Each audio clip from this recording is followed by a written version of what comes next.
Good evening. My name is Dan Finn, and I'm happy to welcome you this evening. We're going to have a lecture, followed by questions and answers, followed by some light refreshments out in the lobby. I hope you can stay for that. I'm really delighted to introduce our speaker tonight. He is professor of economics here at St. Ben's and St. John's. He holds a Ph.D. from the University of California in Berkeley, but did his undergraduate work at the University of Minnesota. He's been department chair of our econ department. He's been the Joseph Ferry Professor distinction here. He's taught all kinds of courses, including first-year symposium and a whole raft of econ courses. Macroeconomics is his specialty, as well as our capstone course. He's got a special connection to somebody you probably heard about, a guy named Ben Bernanke. Now, it turns out that Ben had this job in Washington for about 8 years. He was the head of the Federal Reserve. And the rule is, if you're doing that job, you can't make any money doing anything else. And so Bernanke is very famous for having a very effective and important introductory economics textbook with another colleague, Robert Frank, who actually gave this lecture a few years ago. And so for the years when Bernanke was in charge of the Fed, he was not allowed to work on the textbook written by Frank and Bernanke. And so they needed a macroeconomist to do it. And who did it? It was our Louis Johnston, who substituted for Ben Bernanke.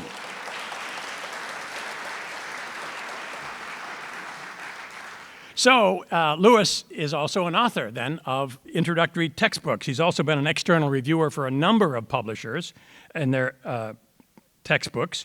He's been a contributor to the Oxford Encyclopedia of Economic History. He's presented scholarly work at the American Economics Association, the National Bureau of Economic Research, the Minnesota Academy of Science, the Economic History Seminars at Northwestern University, University of Illinois, and Harvard. He's presented at the Cliometric Society. And of course, those of you in the audience who have had a strong liberal arts education will guess what the Cliometric Society does, because of course Clio was the Greek muse of history, and these are folks who apply statistics to history. And this is one of Louis's specialties. He's also been involved in a popular articulation of economics. He's been a columnist for MinPost for a long time. He has been and still is a regular at Minnesota Public Radio for many years, doing mid-morning and midday programs. Now still does a twice-yearly program on the state of the economy with Gary Eichten and Chris Farrell for NPR. He's a regular guest on WCCO radio. So he's probably the best-known academic in Minnesota, given all that he's been doing on the radio. Even though the University of Minnesota has some very distinguished professors, nobody understands. They don't know their voice when they speak, but when you hear Louis speak, you've heard him before. His work has been cited in the Washington Post, the Los Angeles Times, Associated Press. Of course, one of the characteristics you need to have to get on the radio is that unlike most of us academics, here's a man who can speak clearly in short sentences. The rest of us have to make all kinds of distinctions, and he knows how to get through to the essence of it. So he's dealt with the stock market crash of 1929. He's got an essay entitled Bill Gates, the Robber Baron, you might want to check out. The smoking gun theory.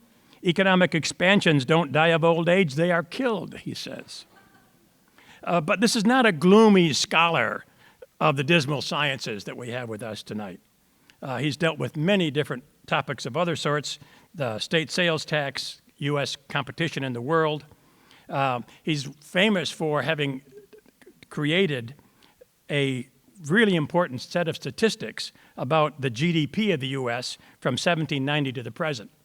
Not something that you probably use every day, but there are a lot of people who depend on it. He's talked about stagnant wages and immigration and healthcare and China. And one final one I'll mention that you'll probably want to look into when you get home. The title is, What the Heck is the Federal Reserve? In any case, It's my honor to introduce to us all my friend and colleague, Dr. Louis Johnston.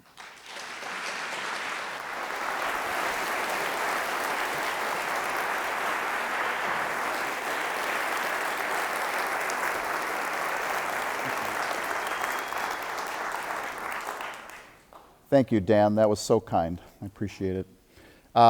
And thank you to all of you who are here tonight. Being an economist, I know that there's opportunity costs to everything. There are alternatives. There's Monday night football, right? There are night classes that some of you probably should be at but aren't. Those of you who are here under duress, meaning that you're required to be here because your professors told you to be here, I will try to make it worth your while. So the title of my talk is behind me here. How Minnesota's economy became above average. So let me explain a little bit about what I'm getting at here. Here's a very famous picture. In 1973, Minnesota hit the big time. We were on the cover of Time magazine. Governor Wendell Anderson, on the August 13th, 1973 issue, is shown here holding up what looks like a freshly caught northern pike. At his funeral, two of the eulogies alluded to this fish, one by his son and one by Governor Dayton, and both of them said, no one knows whether the fish was freshly caught or had been put in a freezer ready for the picture. But the picture stayed with Wendell Anderson to the end of his life. And 1973, it turns out, was a really important year for Minnesota. 1973 was actually the year that Minnesota became above average, in the sense of our average income was above the national average starting in 1973 and stayed there, and has stayed there ever since. It was also the first year that Minnesota led the nation in life expectancy. We had the longest life expectancy of any state. Also turns out that 1973 was an important period here in Collegeville and in this area. A relatively young, late 20s, early 30s writer was starting to tell stories about a little town that time forgot and that the decades cannot improve, known as Lake Wobegon. And he ended his stories with a little phrase, "It's the place where all the women are strong, all the men are good looking, and all of the children are above average." And I think that's really important to understand because here in 2018, I think we take it for granted a bit that Minnesota is above average. In fact, I think a lot of us think that we've always been above average. Isn't that what Minnesota is all about? That would have really surprised people back in the 1930s and 1940s.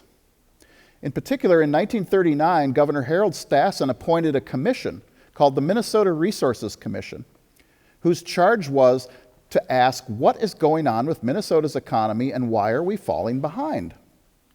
I've been working in the archives at the Minnesota Historical Society. They put out a pamphlet in 1946 to try and talk about this and get people thinking about it.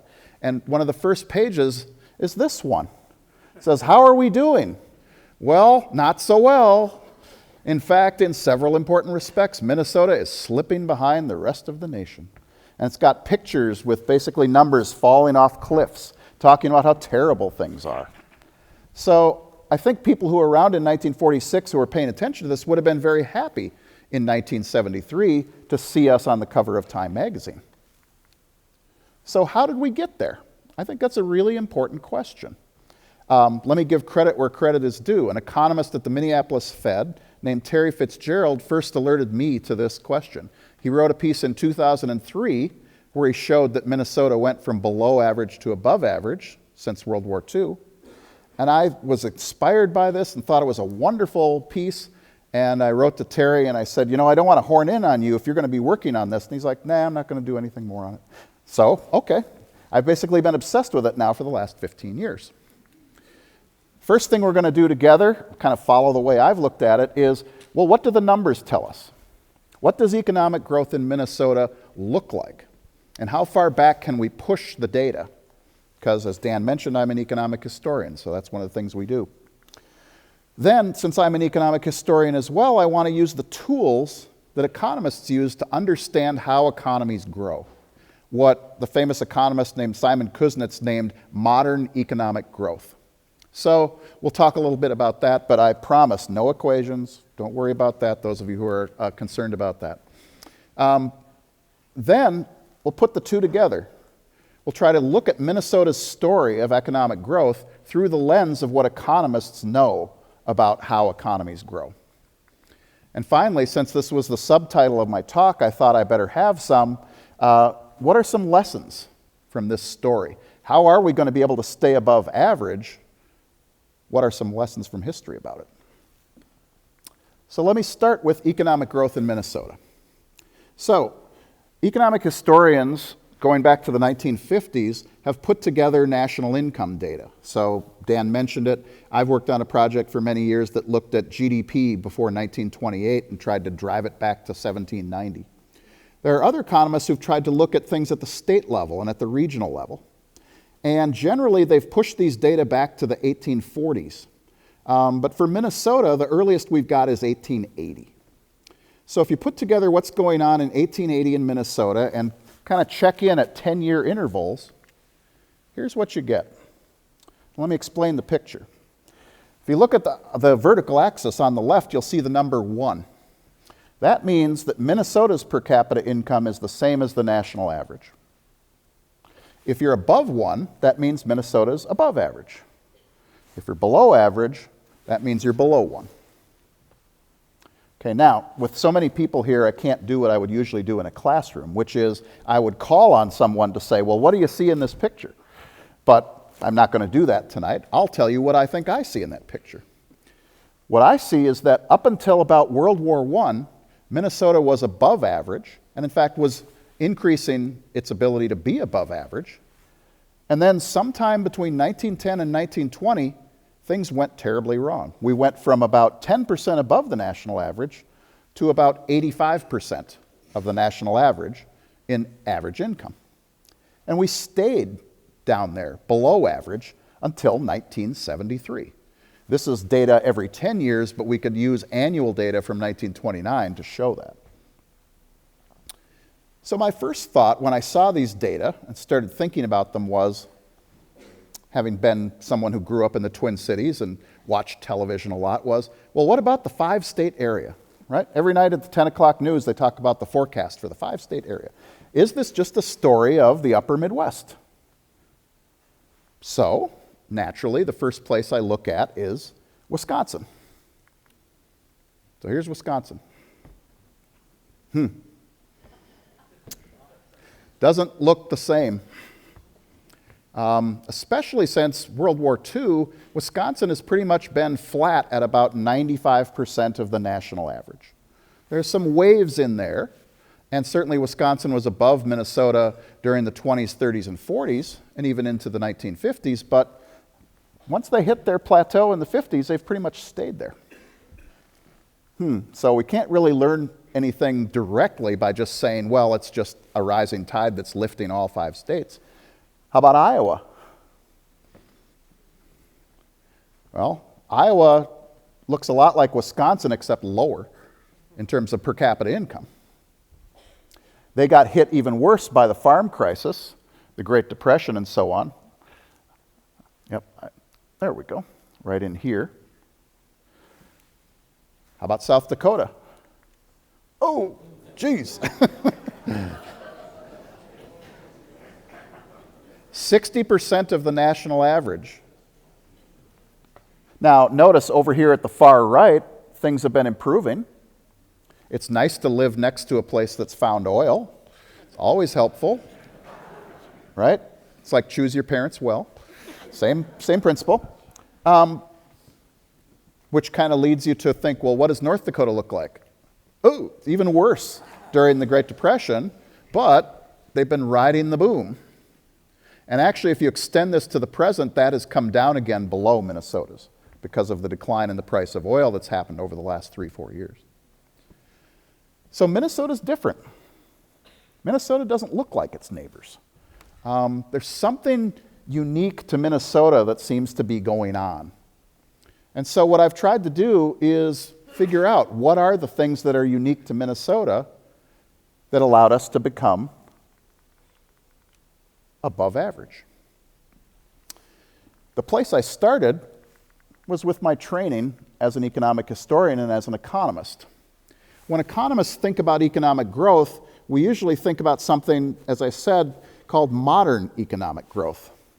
And when we think of modern economic growth, what we mean is this picture right here. I call this the hockey stick of economic growth. Because notice along the bottom here, here's the handle. If you look at basically the period from 1500 back to around the birth of Christ, it didn't matter where you were born on the earth. Your standard of living was pretty much going to be the same on average. But something happened starting in the 1500s to change that. You started to see England, eventually North America, Western Europe start to take off, and in the 20th century, you saw other areas of the world start to do the same thing. This was a known phenomenon, obviously, from the people who lived through it, but economists in the late 19th and early 20th century really wanted to understand it. And the person who really went at it first was an economist whose name is Simon Kuznets. Now, again, if this was class, I'd have you raise your hands, but I can't see half of you through the lights. So you've probably heard of Simon Kuznets once in your introductory economics course. He's often referred to as the father of GDP, of gross domestic product, because he was one of the people who invented the concept. What I always find funny is nobody says why he was doing it. The reason he was doing it was because he wanted to understand modern economic growth. He wanted to understand, why are some countries richer than others? Why are some countries growing more slowly than others? So he formulated a definition that economists have used ever since to describe this phenomenon. He said modern economic growth is a sustained increase in per capita product, often accompanied by an increase in population. So it isn't just that the average is rising because the number of people are falling. You've got population growth and you've got increases in the average standard of living. And third, there are sweeping structural changes. It isn't simply the case that you're producing more and more and more of the same old stuff.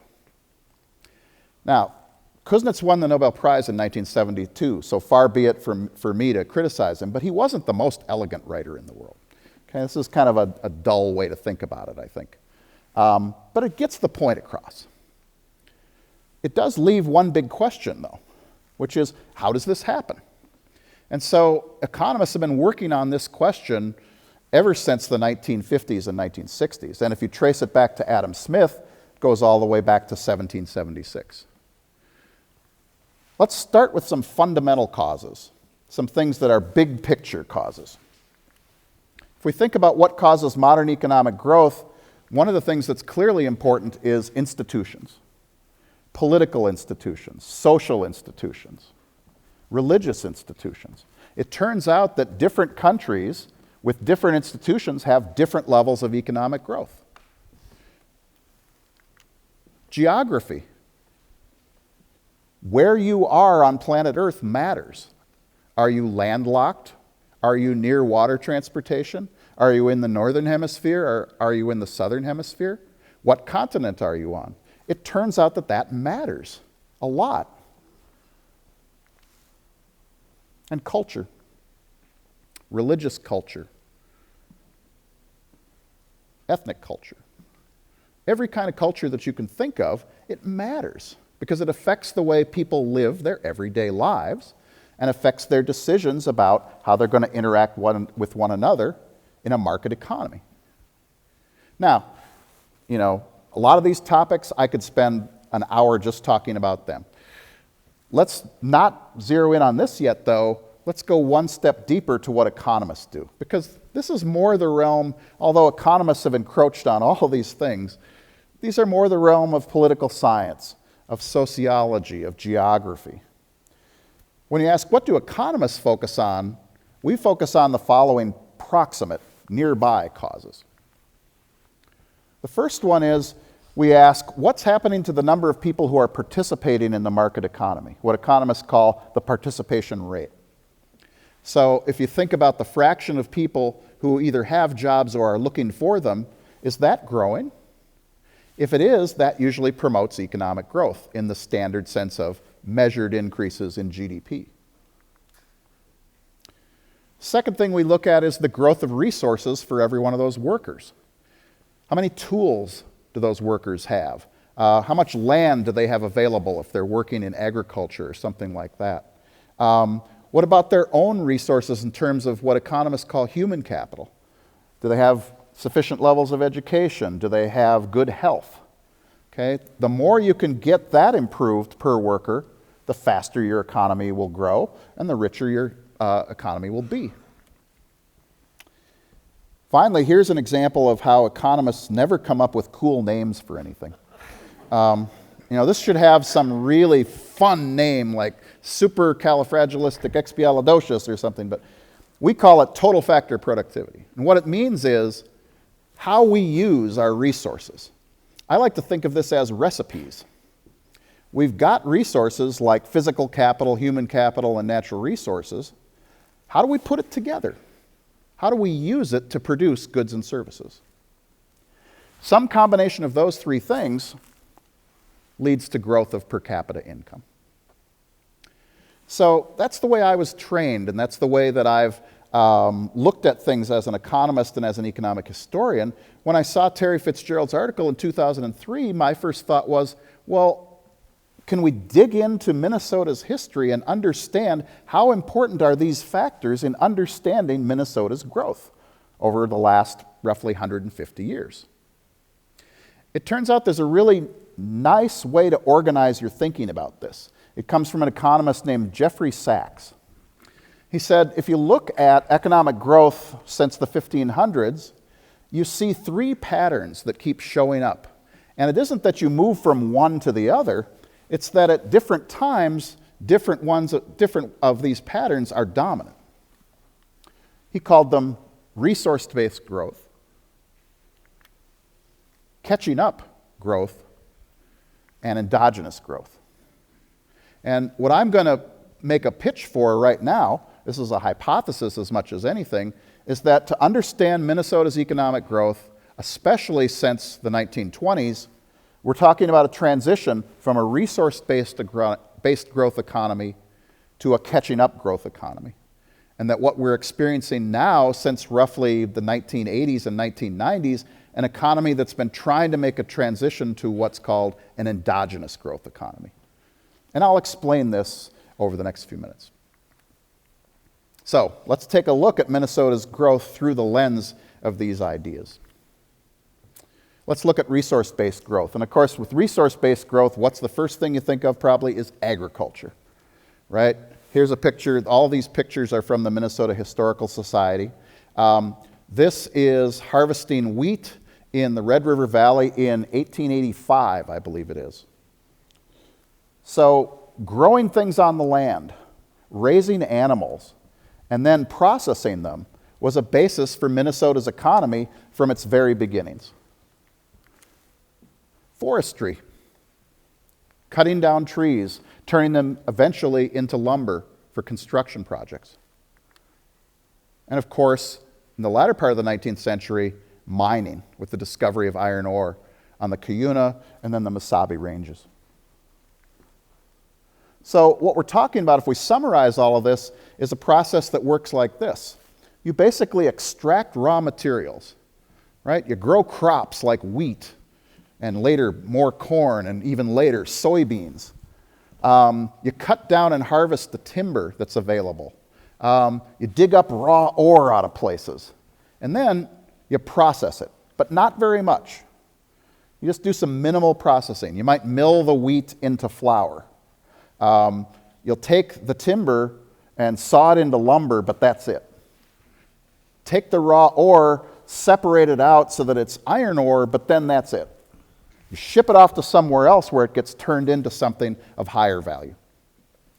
That's basically Minnesota's economy from roughly the 1850s through the First World War.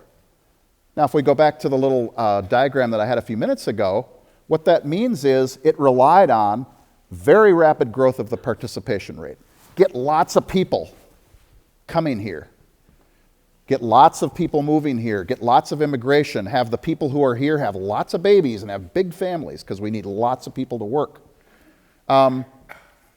Get those natural resources gathered up and use as much of them as possible per worker. Get really big acreages in your farms. Get mines that are gigantic so that you can scoop this stuff out at really fast rates. Big swaths of timber. And then in terms of this technology of total factor productivity, that's not so important. It's there. You adopt what's there, you tinker and you improve at the margins, but mostly you take what's on the shelf and use it. This is not an economy that's all about innovation. This is an economy about running as much resources through a given process as fast as you can. That's what leads to the growth of per capita income. So that is the story that I'm telling, at least, about this period of Minnesota's history. We get a resource boom, but then that formula stops working. And again, as I'm going to say a number of times, we could spend all night talking about that. But what happens around 1910 or so is, first of all, you get a movement of the timber industry from the Midwest to the Pacific Northwest. So all of a sudden, the timber and lumber industry starts to collapse and implode in Minnesota. Secondly, you get big changes in the milling industry. Minneapolis is the king. It's the crown jewel of the milling industry. But starting around 1910, Buffalo and Kansas City start to become rival milling centers. And Minneapolis starts to slowly fade in comparison to those other two places. So now what? What is Minnesota going to do?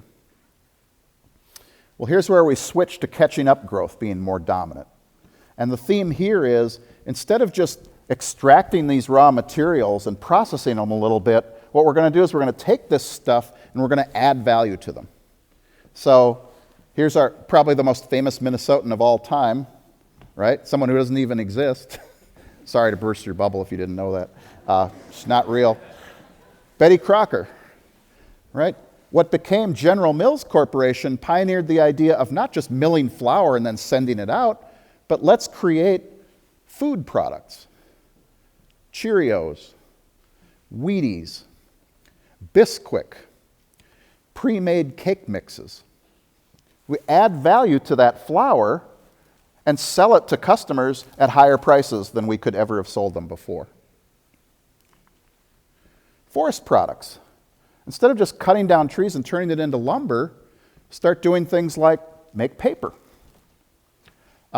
Make paper and also develop a printing and publishing industry that uses Minnesota paper. Start factories that do things like make windows, Anderson, Marvin, doors, all kinds of things like that that use lumber products as the first step, but then instead of sending it out of the state, use it right here. And of course, probably the most famous of all was the process developed at the University of Minnesota to turn what had been waste ore on the Iron Range into a high-grade iron product called taconite. So this is a picture of the little pellets that you create when you create taconite. You roll up this ore into little pellets using a process that basically involves baking things. But that's not all. The other part of catching up growth during this period consisted of manufacturing that was not connected to the local resources. That is, during this time of resource-based growth, you created what I've come to call an economic ecosystem of people who grew up around these industries. Small machine shops and mechanics, banks and financial institutions, draftsmen, whole businesses that were just devoted to drawing plans. Okay? They could be used in a variety of ways, not just in the milling industry or the flour milling or lumber milling or in the iron ore industry. For example, here's one of the most famous industries to grow in Minneapolis in the 1910s and 1920s. The Minneapolis Honeywell Regulator Company, more famously known as Honeywell. They developed a way of controlling the heat in a house by opening and closing the flue on a furnace. Now, in a way, that's a resource-based thing, right? We live in Minnesota. You want the house to be warm. You don't want it to be cold. But this isn't based on iron ore that's mined here. It's not based on flour that's milled here. It's not based on lumber that's been milled here. It's something new. It's taking advantage of the educational background of the people who have come to Minnesota, worked in these other industries, and stayed here to do other things. 3M. 3M started out as Minnesota Mining and Manufacturing. The whole idea was we're going to dig up this silica up here in the northeastern Minnesota and then turn it into sandpaper. Well, it turned out that it wasn't silica, it was something else, and they couldn't make sandpaper out of it. But they didn't stop. They turned their attention to focusing on the product itself, getting the materials from wherever they needed to, and eventually under the leadership of people like Archibald Bush and William McKnight, they created a consumer products and manufacturing products behemoth. Manufacturing, but it's not tied to the local resources. And of course, probably the most famous one, starting in the late 1940s, but especially in the 1950s and 1960s, was the computer industry. I always love telling this story to my students because they have never heard it. Most of them didn't know that before there was Silicon Valley, there was Minnesota. More people worked in the computer industry as a percentage of the workforce in Minnesota in the 1950s, 1960s, and 1970s than any other state. Some of the most famous names are places like Honeywell.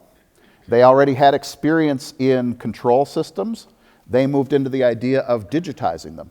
Plus, they were heavily involved in defense work. What eventually became the UNIVAC Corporation grew out of an organization that came to St. Paul mostly because there was this big empty glider factory that a banker at the First National Bank of St. Paul knew could be got for cheap, in fact, for free. Control Data, which grew out of Sperry UNIVAC. And of course, in the late 1950s, IBM located their first campus outside of Schenectady and upstate New York in Rochester, Minnesota. They designed from scratch a campus to build computers. So Minnesota became the center of the computer industry. So what did that involve? If we take that structural change that we just saw, again, it involved rapid growth of the participation rate, but this time it was different.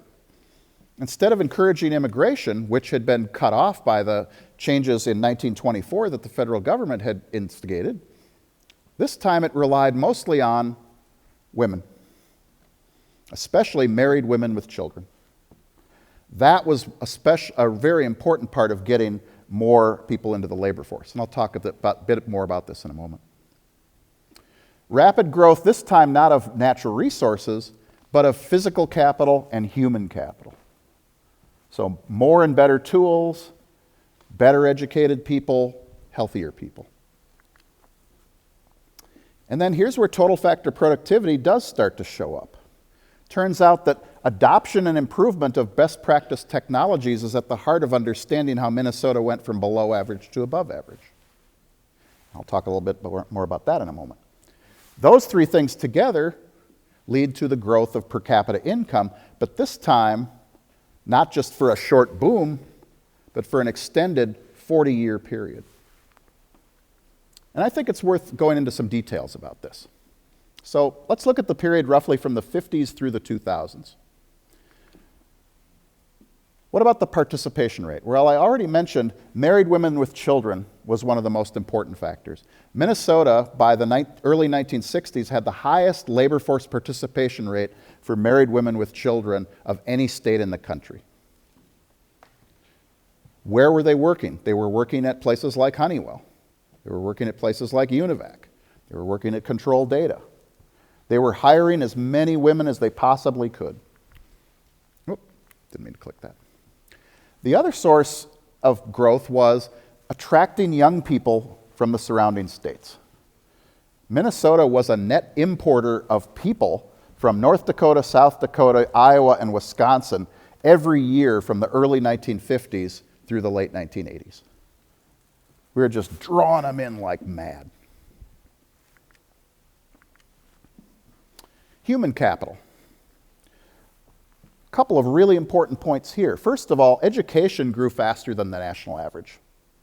High school graduation rates, post-secondary attendance. One of the key factors in all of this, I think, was that in 1932, Governor Floyd B. Olson proposed and the legislature adopted something that people at the time who were opposed to it said was going to wreck the state. They imposed an income tax. And the income tax was used to fund education. So that by the time the late 1940s and early 1950s rolled around, Minnesota had gone from the lower half of the country in terms of high school graduation rates to the top 5 in high school graduation rates, and was breaking into the top 10 for the percentage of people who were attending post-secondary institutions, which were also funded in part by the income tax because community colleges and technical colleges were part of the local school districts and part of the funding. Human capital also includes health. And if you look at the record, Minnesota was a leader in public health.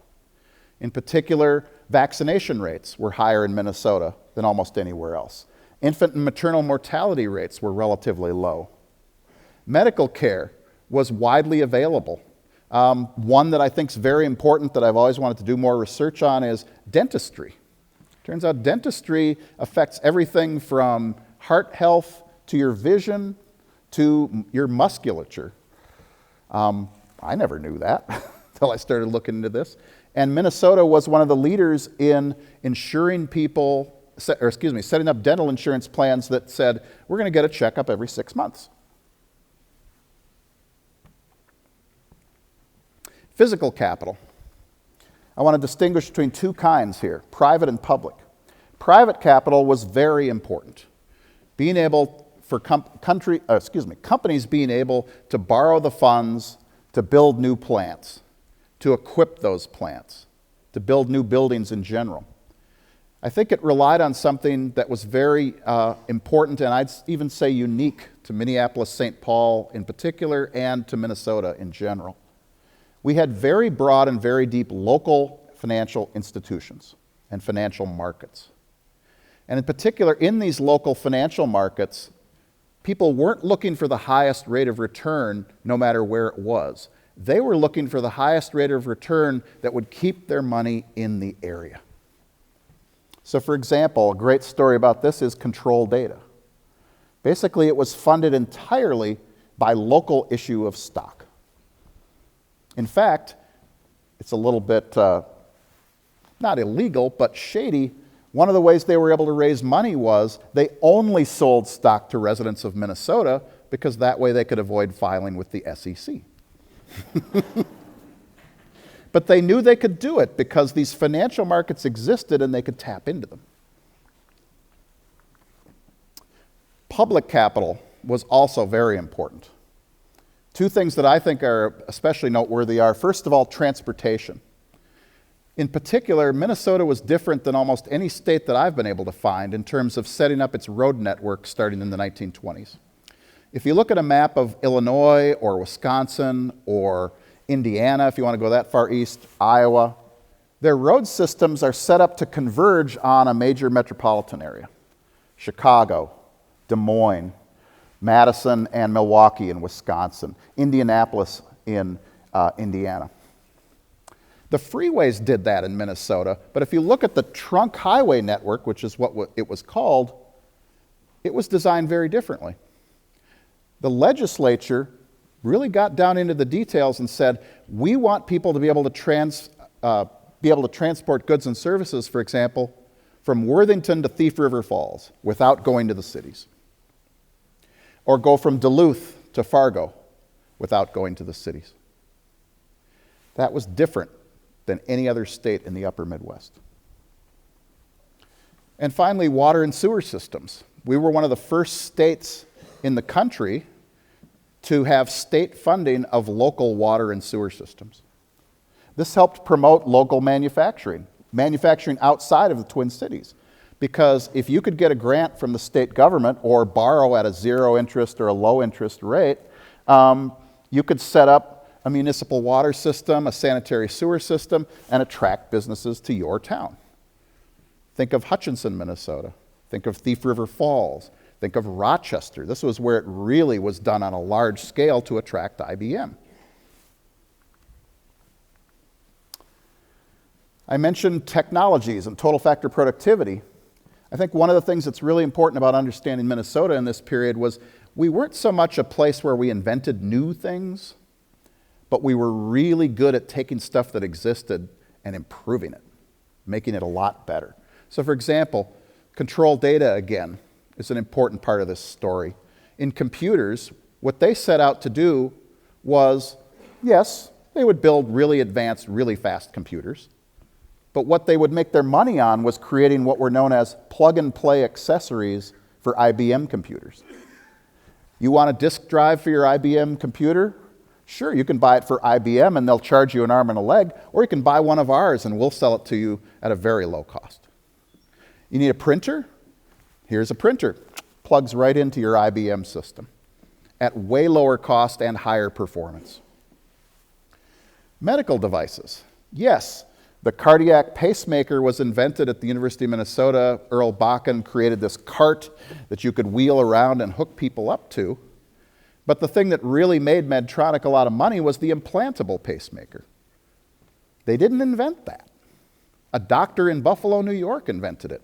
But what they were really good at was they had a whole division of Medtronic that basically scoured the medical journals, looking for new innovations that they could go out and buy the patents for. Or even in the case of cardiac pacemakers, they actually bought the doctor, said, why don't you take your practice and bring it to Minneapolis, St. Paul? He brought it there, they funded him, they invented eventually something that could be sold as an implantable cardiac pacemaker. Finally, notice I haven't mentioned government much in here. And I'll come back to this in a moment, but here I want to just highlight two things I think are important. First of all, if you read papers like the Minneapolis papers, the St. Paul papers, the Duluth papers, in the 1950s, this phrase, big league, keeps coming up. Now, you might think that that applies to sports, might apply to getting the Twins and the Vikings and things like that in the early 1960s, and of course it did to some extent. But it also reflected a way of thinking that was different than before the Second World War. Before the Second World War, Minneapolis, St. Paul, and Minnesota tended to compare themselves to their neighbors. How good is Minneapolis doing compared to Des Moines, or Omaha, or maybe Milwaukee?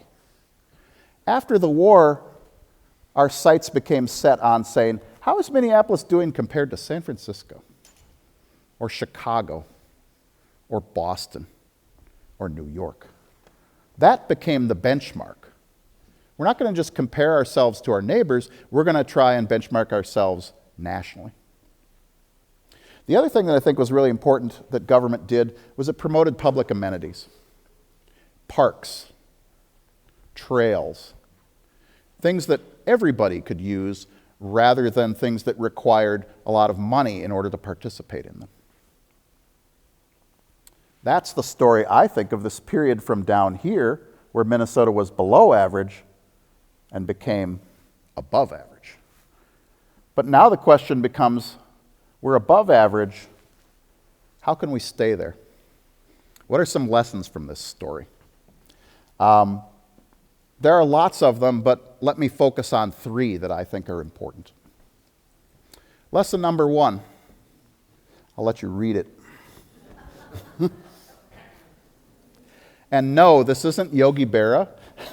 It's often attributed to him, but it's actually the physicist Niels Bohr. He was talking about the uncertainty principle in physics. It's very hard to predict, especially about the future. Well, he's right. Here's another page out of that booklet that I told you about earlier in the talk. In 1946, this commission that had been appointed by Governor Stassen had a whole bunch of recommendations. And one of the things they said was that if Minnesota is ever going to get back on track again and become above average, They got to fix the income tax. Does this sound familiar? Minnesota's income tax is one of the highest in the country. It is substantially above income taxes in our competitive states. In fact, 3 of them have no income tax at all. And we have this guy here, right? The government's taking everything from him and he's wearing a barrel. It's terrible. Well,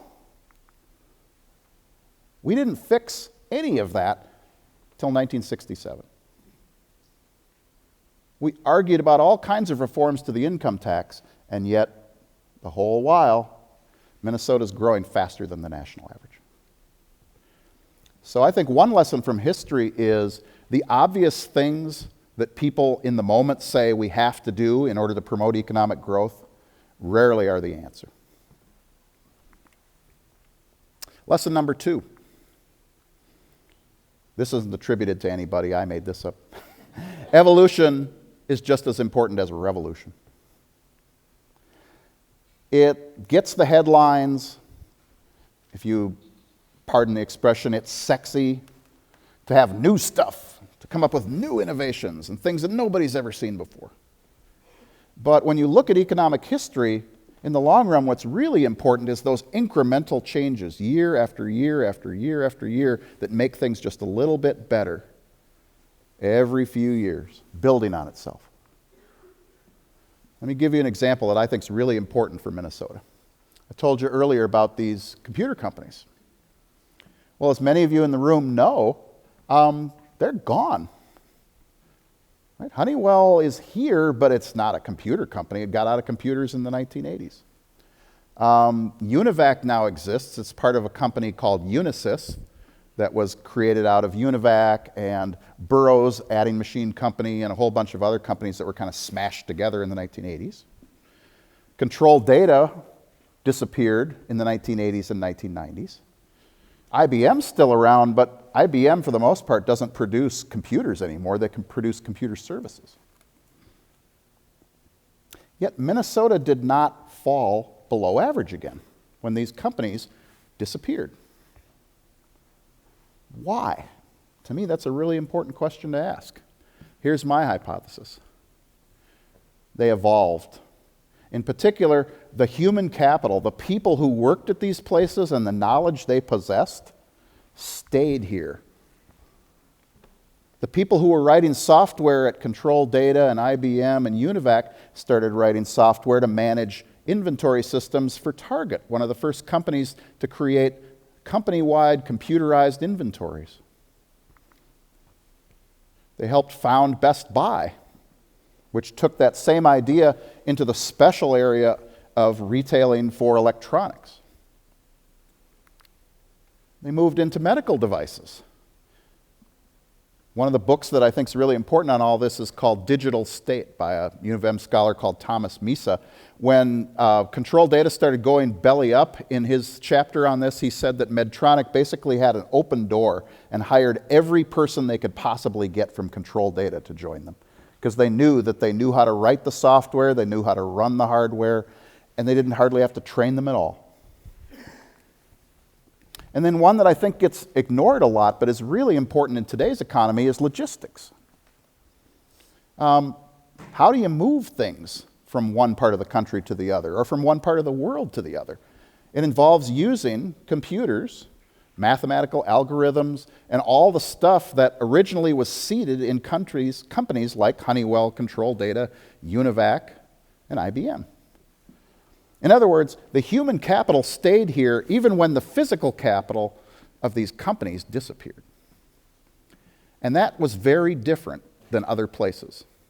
For example, the same phenomenon happened along Route 128 in the western part of Boston. Their computer industry started to implode in the 1980s as personal computers took over for big computers. They didn't stay. The people didn't stay in Boston and create new companies. The people in Minnesota did.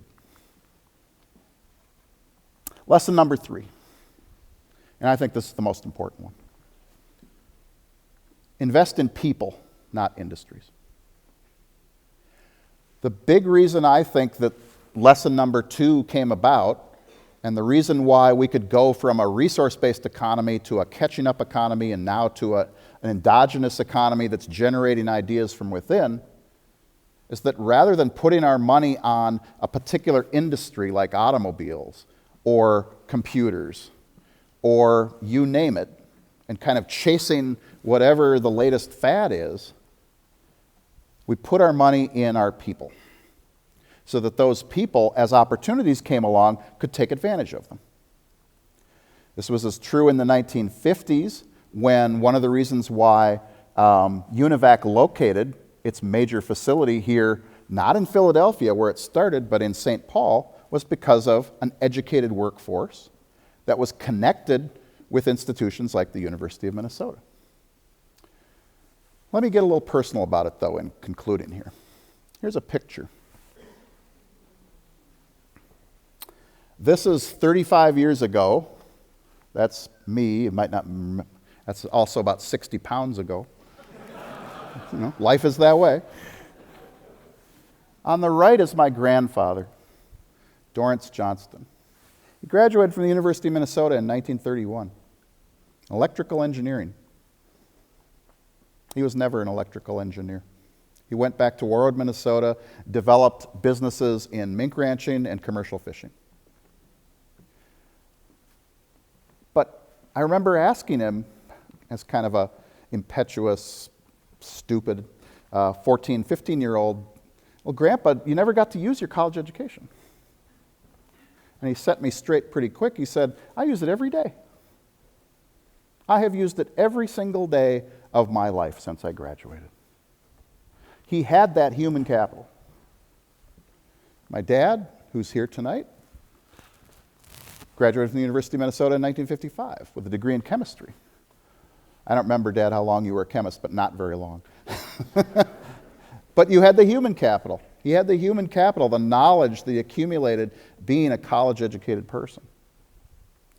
Yeah, that guy graduated. We don't know what happened to him. Here are my two brothers. They graduated from the University of Minnesota as well. My brother Christopher has a degree in mechanical engineering, works as a consultant, but his really big thing right now is he's going to publish his first novel. Similarly, my brother Mark majored in English and Spanish, but he spent his whole life doing management information systems. And not to leave out other people, my sister isn't in any of these pictures. She didn't come to my graduation. I've never asked why. I should ask. But anyway, she also graduated from the University of Minnesota with a degree in biology. My wife, Susan, graduated from the University of Minnesota. And my mother got her MBA. This state invested in its people. It made it possible for all of us to do the things that we've been able to do over the last 70 years. Not only at the University of Minnesota at the public school level, but in private schools too. How many of the students in this room got a Minnesota state grant? The state of Minnesota invests in its private colleges too by making it possible for Minnesotans to attend places like St. Ben's and St. John's. That's how we became like Wendy Anderson on the cover of Time magazine. That's how we were able to live the good life in Minnesota. And I think those are the lessons that we should draw. Thank you very much.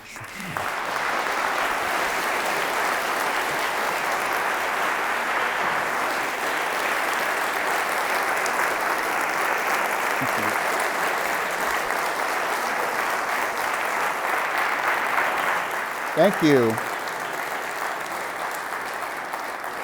Now comes the fun part, at least for me. There are microphones down here in front, and if you want to ask a question, why don't you come up to one of those mics? It isn't because we're being pretentious and want you to be in the spotlight, but we are taping this, and we'd like to be able to get your question. So if you have a question you'd like to ask, come up to the microphones here and ask it. The lights are coming on so you won't trip on yourself. So nobody wants to ask a question? Oh, I see some people starting to get up, so I'll give them some time. And I'll keep my clicker so that I can go back to a picture if I have to.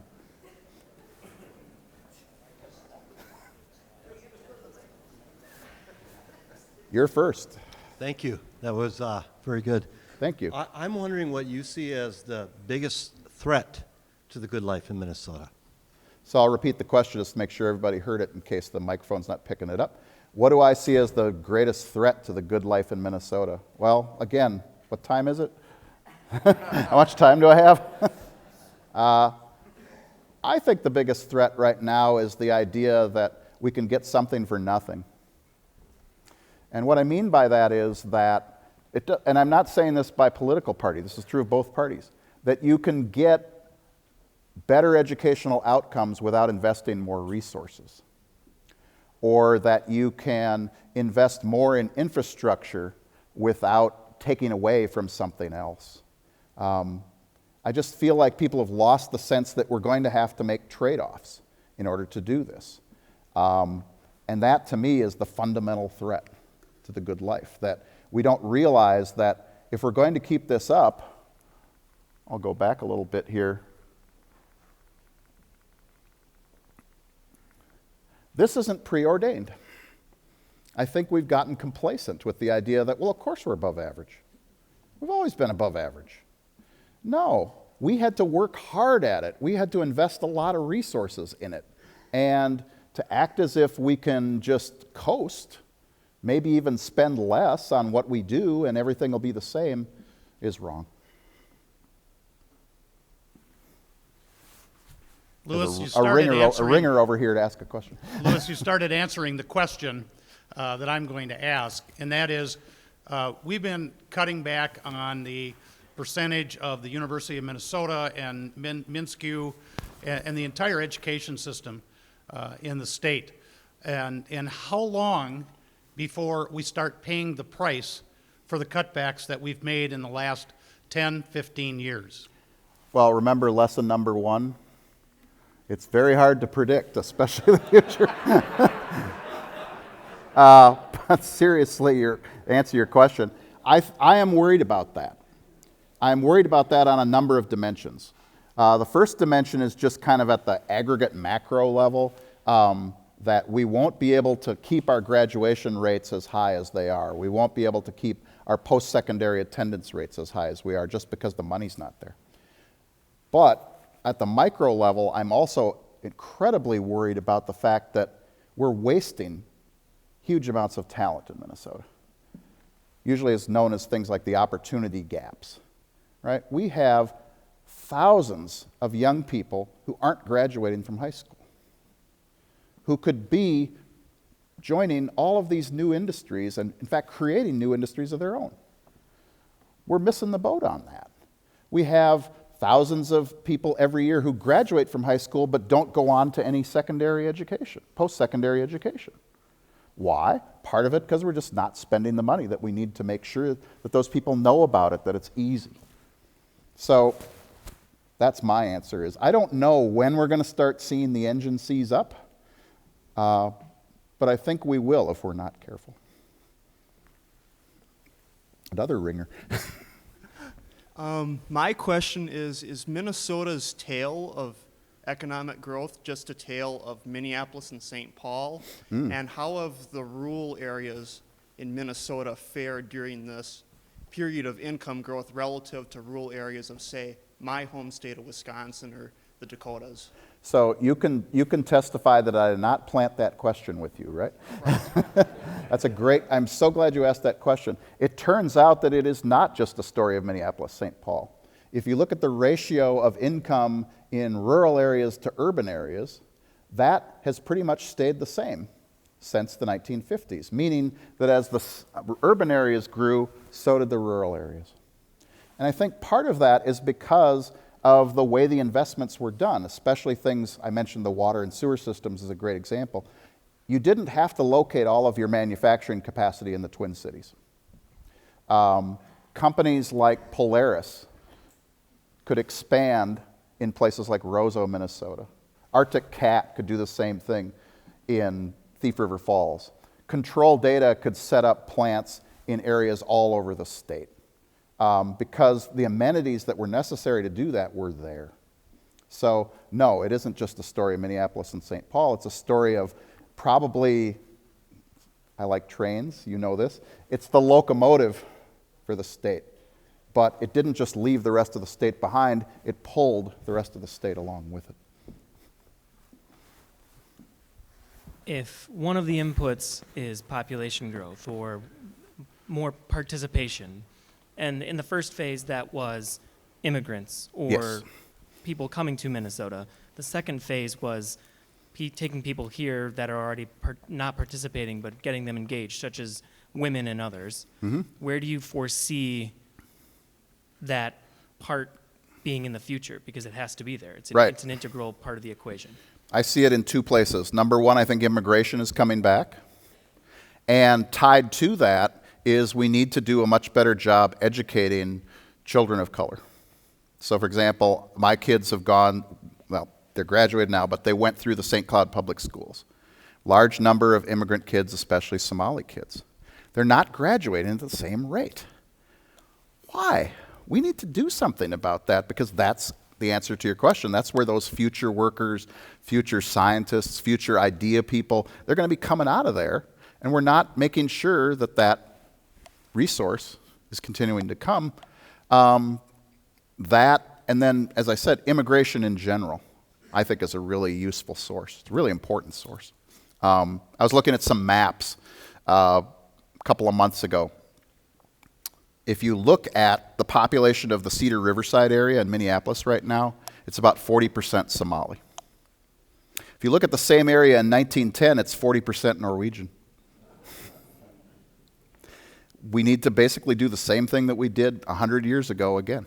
We need to bring them into the community, make sure they're graduating, make sure they're getting educated, and then set them loose. When I came up here, my question was kind of stolen, so I came up with a new one.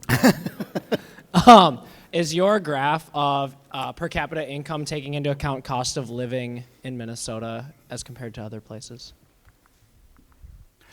So, make sure if I heard the question, does the graph take into account cost of living? In the strictest sense, no.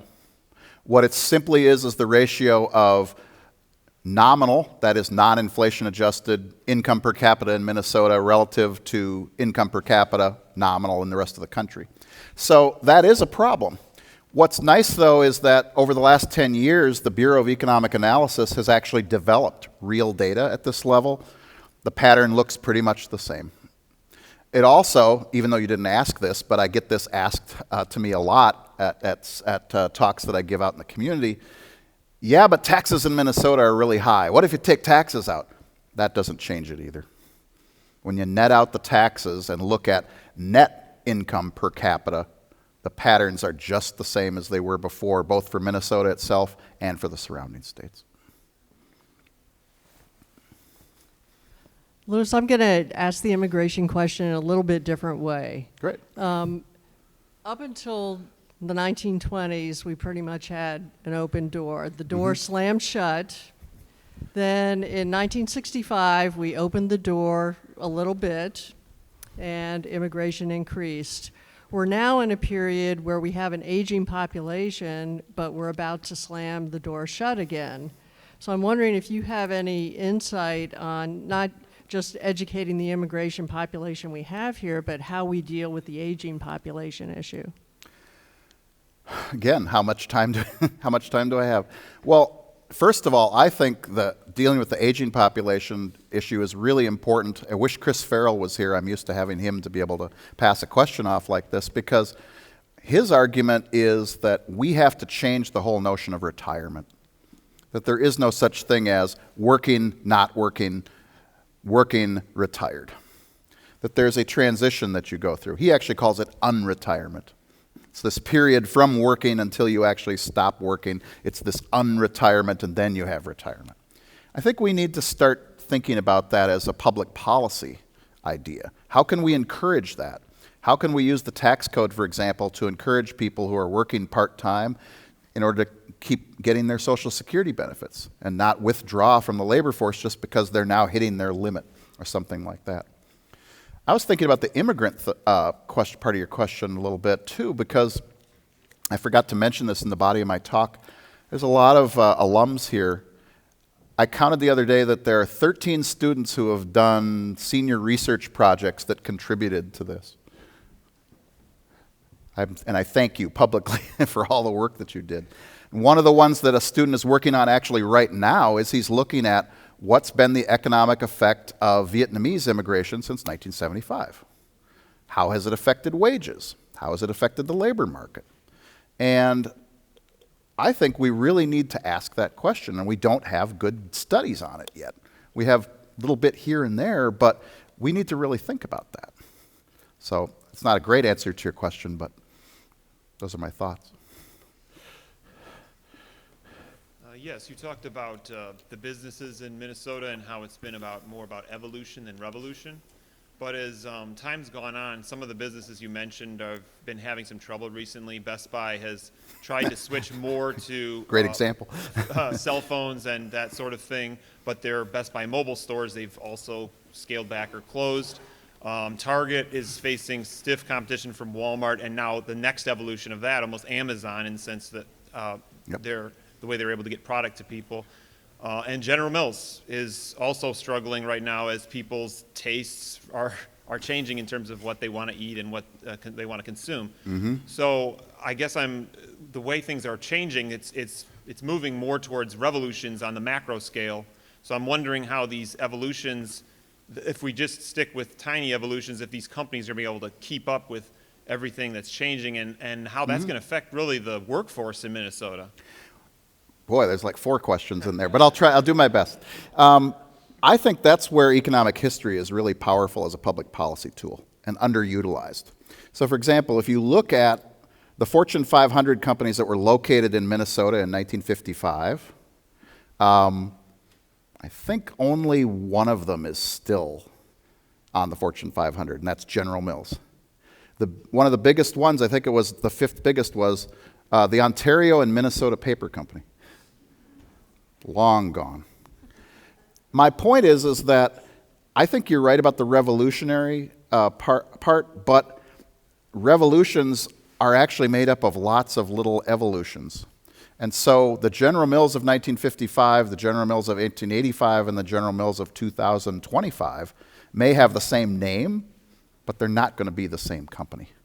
For example, the new, I think she's either the heir apparent or she's been installed as the CEO, was the head of Annie's, the organic food company that General Mills bought a few years ago. And the way I look at it is they basically realized packaged food is dying in its present form. We need to get the organic market, the non-GMO market. Instead of trying to do it ourselves, let's go buy a company that already knows how to do it and splice their DNA into us.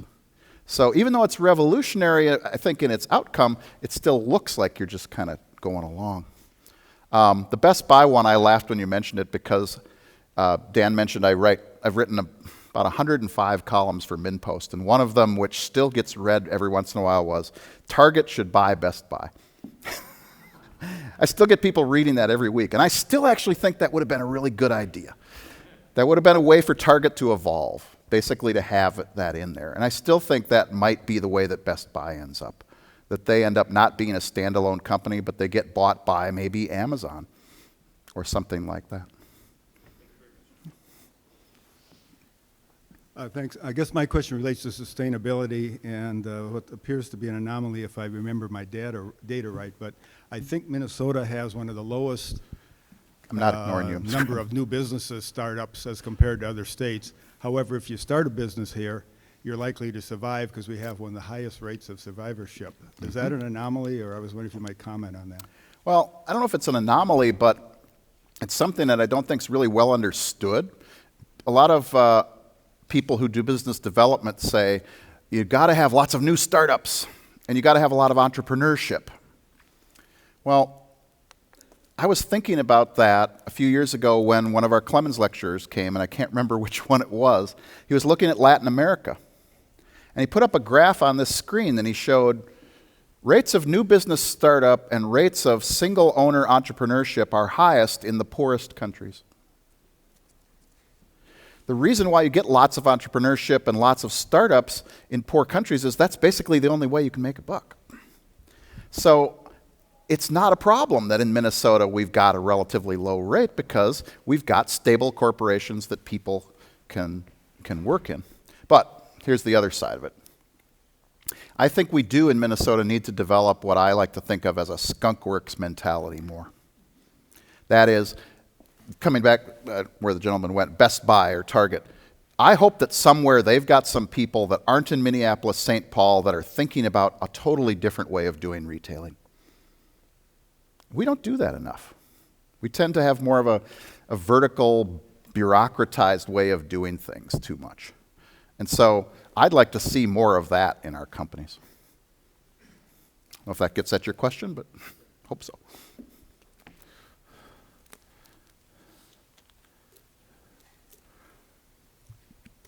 This is more of a comment than it is a question, but I hope I'm not sounding like a braggadocio, but I wanted to say a little bit about my relationship with Wendy Anderson. Oh, After wonderful. I got a master's degree in Denver in '64, I went to work for State Human Services in St. Paul that same year, and one of the things that was part of my responsibility, I was a director of the foster care program in the state of Minnesota, and every year we recognized these people who came to the governor's office, and they were just treated very well. Their pictures were all taken, and I can remember one picture. It was just the governor and me.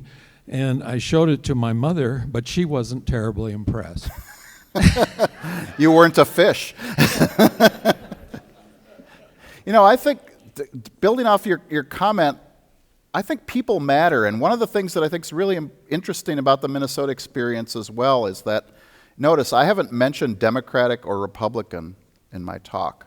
And that's partly on purpose, but it's also because if you look at the policies that we've been talking about and questions being asked about, they tended to be followed regardless of what party was in power, right? The Minnesota Resources Commission was started and nurtured under Republican governors. Republican plans for trunk highways were nurtured under Democratic governors like Orville Freeman and Karl Rolvog. Switching parties didn't matter very much. It mattered a little bit at the edges in terms of a little bit higher taxes or a little bit lower taxes or a little bit more emphasis on rural areas versus a little less emphasis on urban areas. But the direction stayed the same. Now, there was one break. I don't know if anybody wants to guess. 2003, we elected a governor, had a very different perspective. And if I had had the annual data here, one of the things that shows up really clearly is that things are going pretty good, and then starting in 2004, 5, 6, 7, this starts to go down. It's only in 2011, 2012 that the trend reverses and we're back to where we were. Now, I'm not attributing that to a Democrat versus a Republican. I'm attributing it to a very different way of thinking about policy. The Pawlenty administration came in convinced that taxes were everything. High taxes are bad, low taxes are good. Cutting government back is good. Having big government is bad. I don't see that. I don't see it in the data, and I don't see it in economic performance, neither for Minnesota nor across states. There just is no correlation that strongly stands out from the data between levels of taxes and economic growth. There are states that grow fast that have high taxes and states that grow fast that have low taxes. There are states that grow fast with big government and ones that have small government. That doesn't seem to be what matters. It's what the government is doing. Now I lost track of which side I was on. I think over here. Hi. So my question was, you stated that in your presentation that the investment of people was one of the reasons why Minnesota was above average. Here in St. Cloud, where Somali immigrants and Somali students are graduating at a lesser rate than their counterparts, is anything being done? I mean, not anything, but are they being invested in as much as anybody else, or is it other factors contributing to the low graduation rates? Well, let me answer your question directly. I don't know because I'm not an expert on St. Cloud, but my anecdotal evidence is That's not happening. They're not getting invested in. And I think it's terrible. I think it's a waste of human potential and of what this state could be.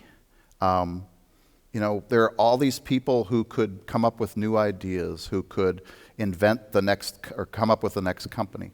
And I got to be careful not to get too mad, but it just really makes me very angry because it's terrible. It's the wrong thing to do. It's not Minnesotan. I have a similar question to that. We talked about the Somali population and the Vietnamese population. As a child of a Vietnamese immigrant, it's been my experience that the high school graduation rate was fairly high for the Vietnamese population. Yes. I wonder what differences are being made for the Somali population, and if the post-secondary participation and marketplace participation of those graduates is different. It is. The short answer to your question is yes, it is very different. The Vietnamese immigrant population graduation rates of first generation are significantly higher than they are for Somali. What's interesting, though, is the Somali population's graduation rates look a lot like the Hmong population graduation rates. And that leads me to think that, the gentleman already sat down, but there's something different about the investment we're doing. Why is it that those graduation rates are so different? One of the things that one of my students' senior research projects suggested a few years ago, we were looking at some of the places where people settled, is in Somali and Hmong communities, they tended to concentrate. So it would affect an entire school area. And so in order to get the graduation rates up, you'd have to put tremendous amounts of resources to get everybody graduating. Whereas the Vietnamese population settled out in a more spread out way throughout Minnesota. So you could actually target programs easier to make sure that they graduated. But that's just a hypothesis. I don't actually have an answer. Oh, this is bad. A colleague. A colleague is going to ask a question. It's more of a comment or a clarification. Okay, I'm just giving you a hard time. I have to. She's my boss. So there's a couple of things. First, of course. Microphone. There you go. Okay. I wanted to ask, and I think a number of people have already talked about the demography and how Minnesota is predominantly, it's a majority white state even now, but of course those rates are changing probably faster. Mm-hmm. So Minnesota does have one of the highest, or probably the highest achievement gap. Again, it is not only above average, it's right above the top. Oh yeah, it's terrible. And the other thing that and this is more, you did point out that a lot of that catching up had happened because married women with children were participating in the labor force in large numbers. And that was just because of my personal interest. I was interested, but right now, Minnesota also is a state with one of the highest daycare costs. And I see that in terms of women as well as racial minorities and them being again, in terms of wasted resources, I was wondering if you knew, just in terms of drawing more women into the labor force, what were some of the factors which enabled that during the 50s? And so just a little bit, if you had read anything. Sure. So why did married women with children have high participation rates in Minnesota would be a narrow part of your really good question. So big part of it, I haven't studied this extensively, but looking somewhat at the sociology literature a little bit, I'm only laughing because it has to do with the fact that we had relatively big families. And so in some cases, it was that older kids could take care of younger kids, which made it easier for women with kids to go to work. The other was that Minnesotans, I'm laughing again because it's the phrase, Minnesotans tend to home like pigeons. We go back to where we started. And so you have family networks, grandparents, aunts and uncles, who can take care of kids in a way that wasn't true necessarily in other states. So those seem to be two of the big factors, is just the fact of family structure being different. But that, off the top of my head, that would be it. The other thing you mentioned, though, is about the resources. I'm really excited and have been an advocate for a while of an idea called full-service schools. The idea is that a school shouldn't just have kids come at 7 in the morning and leave at 3 in the afternoon.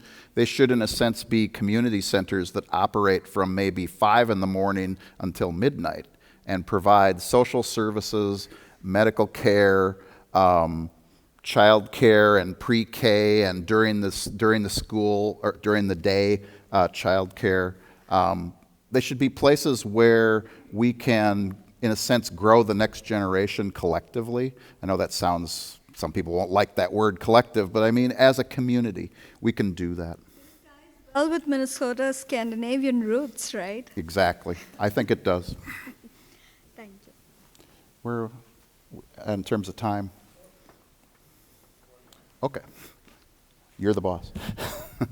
Louis, if you could go back to the cover of Time magazine in 1973, you don't have to physically. What role did the so-called Minnesota Miracle play in the conception of that story, which I believe I didn't even mention it. simply defined as a stronger state role in correcting the fiscal disparities among school districts? To what extent is the Minnesota Miracle still in place from a governance standpoint in the state?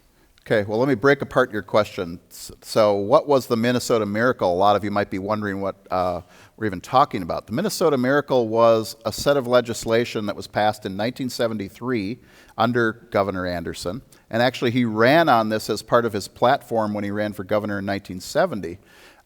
He argued that what the state ought to do is increase the income tax and then use the proceeds of that income tax to equalize funding across school districts in Minnesota, so that local areas could reduce their dependence on local property taxes but still have high-quality schools. In a sense, it was an extension of the idea that had started in the 1930s of imposing an income tax and then using it to fund education. I think it was really important. I lost where you were, but I was going to, there you are. I think it was really important. And in particular, I think it was really important in keeping the wave going. That is, we had this growth that was bringing us above average in the 50s and 60s. An obvious question, at least to me, to ask is, why didn't it just stop right there? Why didn't we kind of just stay at the average? How is it that we got above? I think schooling and human capital and the role of the Minnesota Miracle kept us doing that, and that's what we've lost sight of. That was actually one of the first questions that was asked. We're not putting the resources in to make sure that those educational disparities across the state are being dealt with. Done? Well, is this on? Tonight we have seen some really good historical research, effective analysis, and good communication. We've seen here an excellent teacher. Please thank him for us. Thank you. Thank you very much. Thank you.